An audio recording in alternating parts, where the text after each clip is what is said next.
Hello all nature lovers, my name is Zoology King and this is my brand new channel.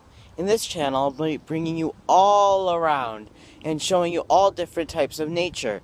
Animals is the main thing because this is zoology. But as of right now, I'm going to take you to the base camp. Hello, we are now inside my house, out of the harsh wilderness out there, which is my backyard.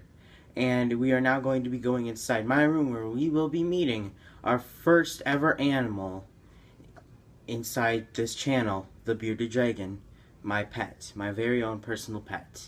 So let's just get started. So we just come through here, you'll see I am very dedicated to the zoology thing.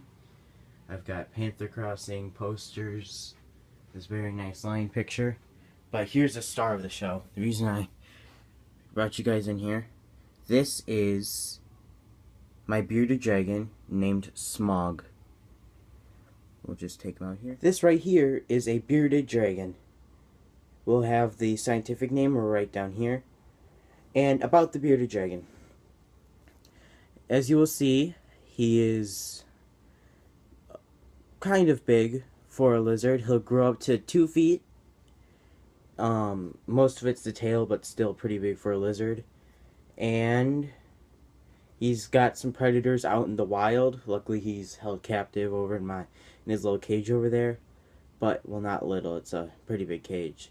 But in the wild, his predators would be dingoes, bigger lizards, other big birds, because he lives in the Australian outback. Of course, he does have his prey, which is mostly crickets, smaller lizards, and they are cannibalistic, so they will eat smaller bearded dragons. But so that's why you probably shouldn't house them together. A lot of pet stores say you should, but you really shouldn't. But I doubt this guy would ever eat one of his own.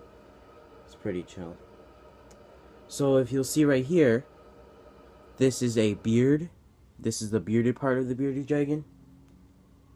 Whenever he's scared, like when my cat got into his enclosure, he'll puff up his beard. He almost never gets scared though, but he will puff up his beard, and to try and make himself look bigger and scare away all predators. Like a cat will raise up its hair on its back, he will puff out his chin, try and scare you away. Bearded dragons also have this receptor, like a third eye on top of their head, to see if it's dark or light. This will not only help with like aerial predators, like big birds, as I've said before. This will also help to determine if it's day or night. Like if he was determined to catch his prey, he could notice if it's day or night by using this receptor on his head, see what time it is really. Another thing that most people don't know about bearded dragons is that they are in fact venomous.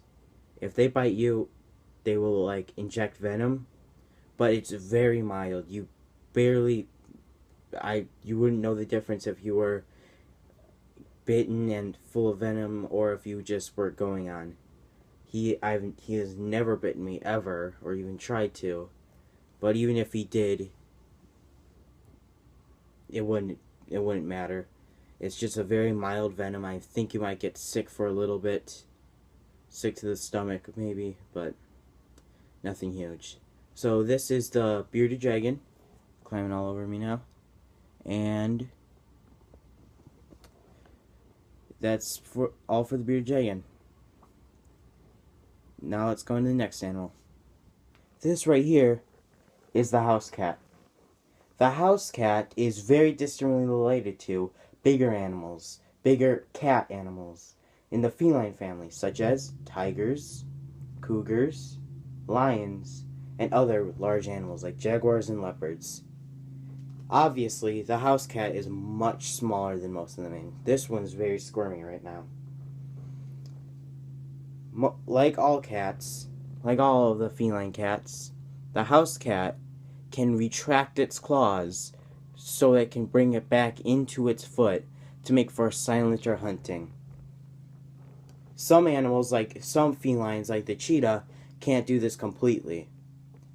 But most cats can completely do it. So you can tell that she's obviously agitated because her tail's swishing around. There's some sounds going on outside.